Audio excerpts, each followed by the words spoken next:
découverte métier bi tey lan la nga ne. tout à l'heure waaw ramassage d'ordure laa di indi tey. lu am solo waaw ramassage d'ordure laa indil benn jeune bu tudd Aliou Diouf donc boo bëggee ñu tàmbali de. acca non démarré ñun koy jox nañ la. kon bismillah kon bismillah donc tey dama la indi ki nga xamante ne nii moom moo tudd Aliou Diouf. di PDG moom il se dit PDG moom bokkul UCG bokkul feneen moom fi nga xamante ne nii mooy village de Diass fa la nekk muy jeune muy xale bu ndaw am 30 ans nekkoon fi nga xamante ne nii mooy Dakar à un moment donné mu quitté Dakar dem Diass implanté wu fa. Après il a créé son propre entreprise selon ses mots et mu ngi tuddi entreprise am Diass tout belle sans poubelle donc mu nekk initiative extraordinaire muy jeune boo xamante ne nii il s'est démarqué des autres jeunes boo ko gisee di nga gis posture Baye Fall ci moom. muy si colin ba muy si waxin ba muy si jëfin ba macha allah du jeune boo xam te ne ni jàngam mën nañ ne soriwul mais macha allah boo waxtaanee yow rek sa xel day dal ba pare tamit da nga koy fon si saa si. donc idéologie am mooy nan la ñuy def ba nga xam te ne ni Sénégal li nga xam te ne nii mooy mbalit ak saleté dina fi jógee donc bu mu ñëwee tak lu mu def dafa jënd charrette jënd fas takk ko. parce que Diass durant bi ma juddoo ba samay parents ba tey jii nii sax laa xam ne changement am na en 2022 mais avant cela mosuñu am UCG automatique mosu fa ñëw donc du coup dans les quartiers les gens se mobilisaient dans les ASC di set setal chaque semaine après ñu taal mbalit mi à un moment donné ak jeunesse bi léegi amatuñu jot bi ils le font mais de très rare donc lui il s'est démarqué après mu jël fasam te dugg ci kër yi ci koñ yi di yuuxu ak fierté mbalit comme oto mbalit buy def pip pip et il se débrouille pas mal donc di def siwo 100 francs panne 200 saako 250 wala des fois sax siwo 150 am na ñoo xamante ne leen abonel te il le fait avec beaucoup de fierté te tey jii nekk na loo xamante ne nii indil na ko njëriñ yu bëri aussi bu ñu jógee foofu moom mbalit bi yemul rek di ramasser dafa dem créer propre dépotoir am après dafay def recyclage dafa def récup art mais aussi ça lui permet de créer des objets d'art à travers même mbalit bi nga xamante ni moom lay ramasser en même temps bokkut ak abonnement yi nga xamante ne nii c'est par mensualité kër gu ne bu fa rombee jël mbalit mi sànni fin du mois bu jotee nga fay ko am na ñoo xamante ni il paie le jour au jour donc muy jeune bu ambitieux jeune boo xamante ni vraiment il m'a marqué suñu échange man ak moom c'était tellement riche muy woo état du Sénégal di woo gouvernement mais surtout di woo maire yi nee na ma jéem dama bëggoon nga jàllale ma message bi mooy que ne maire yi nañu bàyyi di toog seen siège ak góor gi nañu wàcc sur le terrain bu ñu joxee benn ministère liggéey nañuy wàcc di saytu liggéey bi ndax mu ngi jaar yoon. mu ne moom en tant que jeune tey jii mu ngi charrette am mais c'est sûr que bu ñu ko jàppale woon parce que tey oto mbalit dafa am fu mu yem du fépp lay dem. oto mbalit mën naa ne Dakar peut-être fépp mu ngi fépp mais boo duggee ci région yi am na ay villages yoo xamante ne nii ils ont un problème avec les ordures te nañu waxante dëgg tey mbalit bokk na ci li nga xamante ni mooy favoriser feebar te moom lu mu xam la. te il est très conscient de cela moo tax il a pris tous ses engagements et il a pris aussi toutes ses précautions parce que buy liggéey il est toujours avec ses gants yor ay antiseptiques am franchement il prend soin de lui ba pare mu nekk liggéey boo xam te ne da koy def ak fierté en plus de ça mu ngi woo jeunes yi nee na naa ko waxal ne ko jeunes yi vraiment ak fépp fu ñu mën a nekk ci Sénégal mu leer que ne oto mbalit du ak ci foofu na jeunes yi mobilisé wu parce que lii liggéey la nee na moom journée mën na ci am 15000 journée 15000 le mois ça fait combien. nee na ma carrément c'est extraordinaire parce qu'il me dit que dama ci entreprise yi kan mooy am journée 15000. 10 jours rek 150 la. tu vois donc ba pare mu jël mu ne Sénégalais de nature surtout les jeunes ils sont très complexés. bari na de. tu vois ils sont très complexés si wàllu liggéey boobu noonu te lui il le fait avec fierté balaa nga xam. Diana moom du recruter. ah du recruter moom. moom actuellement c'est ce qu'il est en train de dire moom nee na ma. parce que 450 000 par mois. non je te jure il me dit que journée je gagne 15 000 par jour. après ma jox la sama CV nga joxal ma. dégg nga. amul benn problème de toute façon. sooy dem yóbbu Samb bi ak yóbbaaleel ma bu Mansour Ndiaye ak bu Alain. je travaille ak Ndeye Assou. non je te jure il s'en sort pas mal il me dit que man je gagne journée par 15 000 mu ne Diena boo gisee man tey jii liggéey bi xeebu ma ko parce que li ma si gagné leer na ma leer que des fonctionnaires yi bu weer dee ëppale wuñ ma xaalis. ëppale wuñ 450 000 moom. benn xam nga Diena ba. oui xam nga dafa ñëw ci benn contexte bu extraordinaire. mooy ki nga xamante ne il est supposé être le meurtrier de. L'autre là Kiné Gaye. Le présumé Khassim Ba. Il est présumé meurtrier de Kiné Gaye. Alors moom lan la woon problème de xaalis la en tout cas. li enquête yi wane mooy que dafa bëgg def dara. moom mu soxla xaalis satisfaire à ses besoins La facilité. alors moom bëggoon ko am dans la facilité kii moom jël saretam dugg ci mbalit bi di ci am 15 000 francs par jour le mois ça te fait 450 000 francs hein le maximum tu vois donc dafa nekk contexte boo xamante ne c'est pour dire voilà boo gisee da nga koy te bokkut ak recyclage bi bokkut ak produit yi mu siy jaay tamit mais li ci gën a garaaw ngeen baal ma ça va faire rire mais bu solo ngoon guddi gi nii mu dem seeti gelam xëy na gelam mu ngi wakaam wala mu ngi fële xëy na gelam xamul sax mu ngi ci mbalit bi et peut-être bu ko nee sax man li ma lay jox nii yëpp ci mbalit bi laa koy jëlee du ko gëm donc tu vois ça veut dire tout simplement comme sa rubrique nu ñu ko wax y a pas de sot-métier gis nga nit ki ci loo nekk rek bu dul lu baaxul boo ko gëmee rek diñ ci génn boo gisee am na sàcc ak bandi yooyu des fois ñu génn ci c'est parce que dañ ko gëm moo tax nag vraiment lépp loo xamante ne lu baax la ñu jàpp ci surtout la jeunesse nañu ko gëm loo jàpp gëmoo ko doo dem parce que da ngay tricher doo dem tu peux pas avancer il faut le faire dañ koy encourager il s'appelle Aliou Diouf mais on l'appelle Baye Fall tellement qu'il est modeste il est très modeste et très sociable aussi il est partout foo ko muy mais nag génn ba gis nga est-ce que xam nga ne liggéey yu ni mel mënoo ci nekk ba pare 10 wala mooy waaw faaw oyof mooy tax nga mën a avancer ndaxte ñun sénégalais esprit bi ñu yor soo ci lu gàtt rek boo xoolee café ñan ñoo koy jaay te café pourtant mënoo dox 10 pas yoo xam doo gis ku koy jaay nga tourné ci café këriñ nga tourné ci këriñ boutique et cetera te pourtant am na ci yenn jeunes yoo xamante ne nii tey jii boo leen ubbiloon boutique ne leen dugg leen jaay ci dañ koy xeeb moom loolu la wax il a lancé ce message là kon ku mel ni moom il a laissé da ngay xam ne kii daal esprit bi mu yor du esprit bi nga xam te ni moom lañ xamee yenn ci ay ndaw sénégalais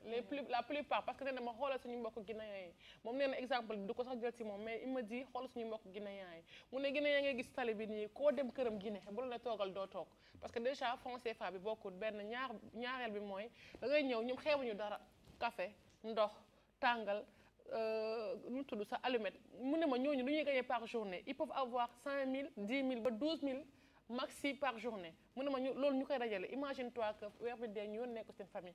xaalis boobu dafay dupliquer wu donc ñu mën si réaliser lu bëri mu ne ma nit du xeeb liggéey jéem ba xeeb liggéey baaxul lii bon mooy nga nekk bachelier chômeur et il a dit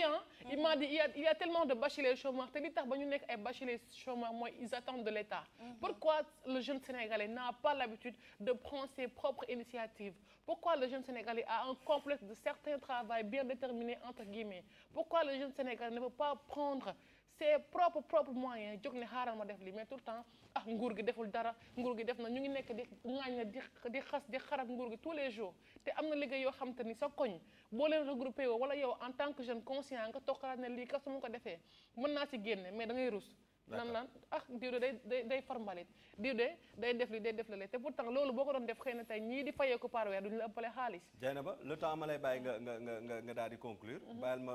ma dem ci Ousmane moom te mu joxe ci kàddoom ma dem ci Ndeya Soubey ak tamit kii di Jinda Sow moom te ndaw la mu ngi def musique waaye war na ci mën a am kàddoom gum ci yëkkati mais on commence par Ousmane bi nga déggee Samb Biagui ak Dieynaba di waxtaan ci bile jeune bon qu'est-ce que cela vous fait? Merci beaucoup. Cela me juste donne l'idée qu'il n'y a pas de sous-métier. Que nga nekk Dakar wala nga nekk Kaouga parce que man mi ca Kaouga laa jóge ñun ñëpp kay xam naa bu baax moom ci situation yooyu parce que ci milieu yooyu laa juddoo ci laa màggee donc nit ki li mu def ni dafa am rek soubassement yarga moom bu gëmuloon boppam du ko def bu gëmuloon ne moom quel que soit moom situation sociale am moom il a son destin en main du ko def bu fekkoon ne dafa doon xaar lépp ci ñeneen ñi du ko def donc je pense que dañuy dellu si rek ci éducation de base ba nit ki loo gëm boo ci yàggee njëriñ fekk la fa te encore une fois ñëpp mënuñoo liggéey ci bureau yi ñëpp mënuñoo xëy ci banque yi ñëpp mënuñoo xëy ci ministère yi waaye ku nekk fa nga gis sa bopp boo fa yëngatoo tuuti yàlla fekk la fa naam nag nguur gi am na lu ko war il faut que mu gunge nit ñi parce que kii nii nga xam ne initiative bii mu am mais kii buñ ko gunge woon mais xëy na mu def foofa ca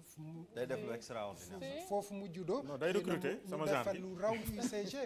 si waaye il l'a dit te ko kii bu ko defee Diass keneen def ko Fatick keneen def ko Kaolack Kédougou mais en fait c'est le développement qui commence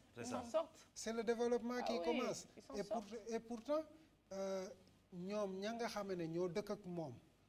buñ ko ne woon li ngay def baax na mais benn fas nga am xaaral ñu jàppale la jëndal la oto il a dit pourtant si nga mel ni comme si yow da nga fekk li muy wax moom nee na bu ma gouvernement bi jàppale wala maire bi jox ma oto moom du yem Diass rek il sera dans les autres villages te di si gën a xaw moom nee na fépp fuy dépotoir mbalit daf koy transformer en jardin déjà xam nañ ne en agriculture fu mbalit nekk c'est riche en comment dire nu ñu koy waxee waaye c'est matière d'agriculture maanaam dafa sol bu riche la du coup facilement boo fa planté ay garab dafay màgg te nee na daf koy def transformer en jardin maanaam sur des fruits xam nga sur des légumes avec des fruits avec des légumes yoo xam te ni population bi après mën nañ ko jëriñoo. D'accord. Alors il nous reste 5 minutes pour boucler la rubrique de Dieynaba Beye Dieynaba Sow ay waay Dieynaba Beye léegi ñëwal ci Ndeye Astou Beye ñëwal non dama am sama benn sœur sama grande sœur la Dieynaba Beye la tudd mais dafa ma sonal trop moo tax xam naa ne bi may wax Dieynaba xel mi nekk ci Dieynaba Beye maa ngi lay nuyu Dieynaba Beye Pape Beye tout le monde alors Ndeye Astou yow tamit Ndeye Astou Beye la famille Beye voilà Djibi damay rejoindre ñëpp rek parce que je crois que tout est déjà dit lépp loo gis détermination rek la laaj c'est très facile de toog comme ni ko suñu invité bi waxee ñëpp mënuñoo nekk ci bureau yi ñëpp mënuñoo liggéey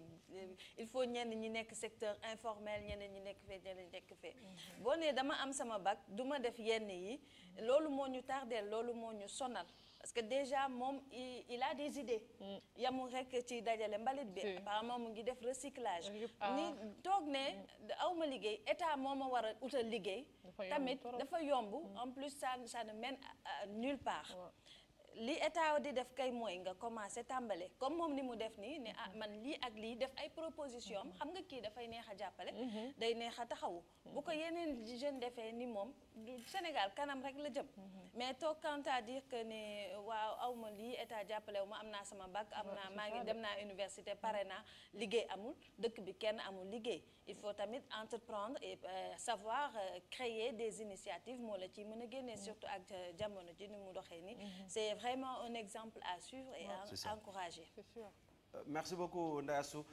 Dieynaba peut-être ñu bàyyi la nga kii mais en attendant mesdames messieurs ma wax leen ne leen waroon ngeen am tey jii ci seen émission Bonjour Sénégal kii di Adraman Kamaté responsable du programme ACPUE Culture Awa ak docteur Momar Seck di professeur en art plastique nekk ba Suisse mais ak contexte bi tey jii moo tax waa Hann Gueusseum ñoo ñu defal privilège ñëw teew ci suñu plateau mais à 8h incha allah on va parler de santé mais en attendant ba tey ñu ngi ci pas de sot métier ànd ca Dieynaba Sow ak jeune bu bi mu ñu indil jeune bu engagé bi alors bi nga déggee tamit jeune bu mel noonu bon lan nga ci yokk comme kàddu. waaw li ma ci yokk rek jox na ma xalaat aussi ci sama esprit ci sunu dëkk pël yi yore nag yu bari topp ci waajuram mu ne waajuram dafa yor du liggéey du def dara aussi duñu def ay projet yoo xamante ne ci dëkk yi ndaxte loo am da ngaa war a def sa alal da nga ko war a génnee nga def ko ay projet keroog amoon nañu problème lakk ci àll bi souvent maa ngi jooytu ma wax ñu avant boobu jëloon naa décision ma wax la gars yi ñëw leen dajale dara ba ngeen dajalee dara mun doon dara même ba ngeen di jooytu pour jàppale ñu jàppale leen da ngeen war a def dara nit il faut que d'abord fondement bi ba ngeen defee fondement ngeen ñaan tamit pour ñu jàppale leen comme exemple ay sapeur pompier affaire yooyu mu nekk ci gox yi comme tamit ñun sunu jeunes yi ñu nekk foofu xam nga am na xam ne dañuy jël di naan di man di wax sama papa lii la yor loolu tamit vraiment nañ ko teg ci suuf loolu la ko affaire boobu man tamit sama fait mal dañoo war a changer ku nekk dafa war a liggéey daan doolam xam nga mu xool tamit avenir am ëllëg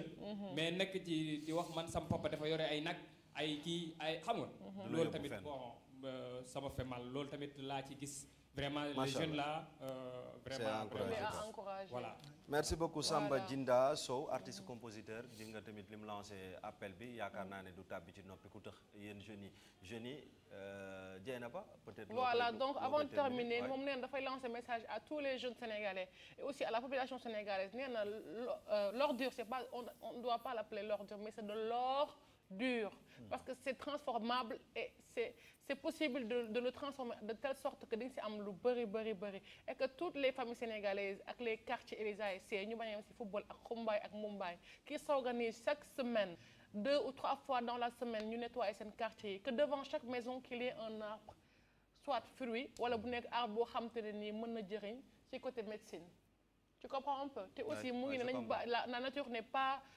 une poubelle nañu bàyyi di jël fu waay tollu sànni mbalit acte d'incivisme boobu noonu mu si